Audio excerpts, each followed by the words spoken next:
15 years ago, stories of child labor in the chocolate industry made international headlines. Two young men newly arrived in Bali are fueling a child labor movement in the cocoa fields of Western Africa. The controversy supposedly sparked widespread reform, but now, over a decade later, a new report says child labor in cocoa production has actually gone up. Fortune Assistant Managing Editor Brian O'Keefe went to West Africa to investigate.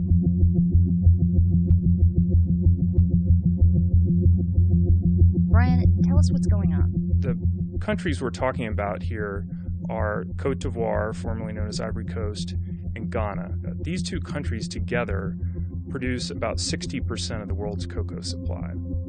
Here we are in 2015, the number of children working in child labor had gone up by about 21%. This figure of 2.1 million children, that's those two countries combined. So you were there, you saw the farms. What did you see?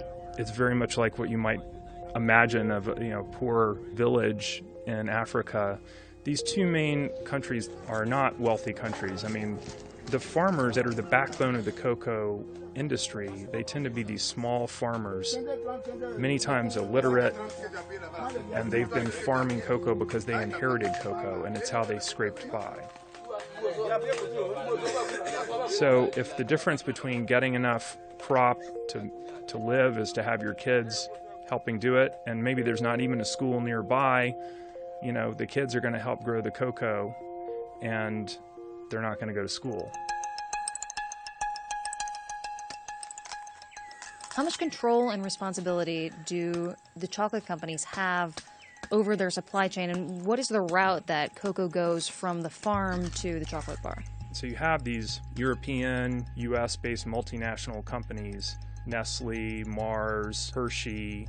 They're at the top of this chain. They buy their cocoa usually from big suppliers. The suppliers buy it from, ultimately, farmers.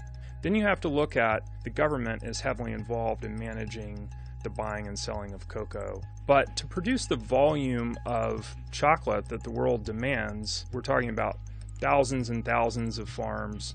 So the chocolate companies have plausible deniability, basically, because they're so far removed from, there are many middlemen removed from the actual farmers. Yeah, I mean, the chocolate companies typically have not operated on the ground all the time next to the farmers. So it's conceivable that a chocolate company wouldn't know what specific farm its beans are coming from. Consumers are demanding that they take responsibility, and I think that all these companies are beginning to really want to have more ownership of their supply chains. I think that's true of a lot of industries, right? I went and saw several communities where companies and nonprofits are engaging with the community and trying to educate them, but the percentage of communities that they're reaching is still fairly small. The scale of the problem is still really big. So what's different this time? Is there as much impetus for reform now as there was 15 years ago? And will it make a bigger impact than the last one did? Demand for chocolate globally is going up, and the chocolate companies are worried that if they don't, make these communities more productive, healthier, more sustainable, that their supply might dry up.